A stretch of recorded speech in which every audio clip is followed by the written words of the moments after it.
നമുക്ക് ഇന്ന് സർവീസിനായിട്ട് എത്തിയിരിക്കുന്ന ഒരു ടോയുടെ RC കാറാണ്. സംഭവം 4x4 ആണ് വരുന്നത്. പിന്നെ അത്യാവശ്യം ഹെവി ആട്ടോ സംഭവം. നമ്മൾ കാണുന്ന വല്ല ആശാൻ കുറച്ച് വലുതാണ്. കണ്ടേ, ഇപ്പം കസ്റ്റമറിൻ്റെ കംപ്ലൈൻറ്റ് പറഞ്ഞാൽ നമ്മൾ ഇത് ചാർജ് ചെയ്തിട്ടും നമ്മുടെ ഇതാണ് ഇതിൻ്റെ റിമോട്ട് വരുന്നത്. 2 ചാനൽ റിമോട്ടാണ് വരുന്നത്. ഈ റിമോട്ട് ബാറ്ററി ഇട്ടിട്ട് റിമോട്ട് ഓൺ ആവുന്നുണ്ട്, പക്ഷേ വണ്ടി ഓടുന്നില്ല. ആണ് എൻ്റെ കംപ്ലൈൻറ്റ് വരുന്നത്. നമുക്ക് അയച്ചു നോക്കാം. രാജാമരെ നമ്മളിതിൻ്റെ ഹെഡ് നമ്മൾ അയച്ചെടുത്തിട്ടുണ്ട്, പക്ഷേ നല്ല ബിൽഡ് ക്വാളിറ്റി ആട്ടോ സംഭവം. ഒരുവിധം അയച്ചെടുത്തത്. ഇനിയിപ്പോൾ നമുക്ക് ഇതിൻ്റെ ബോർഡും കൂടെ നോക്കാം. നമ്മുടെ ഈ വണ്ടി ഒന്ന് അയച്ചെടുത്തിട്ടുണ്ട്. ഇതിൻ്റെ അകത്ത് വരുന്നത്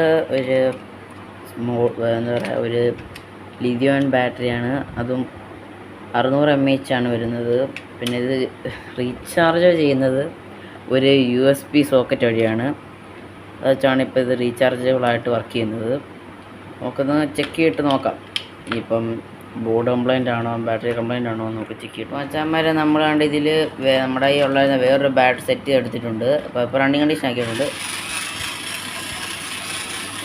റണ്ണിങ് വീഡിയോ കാണിച്ചു തരാം.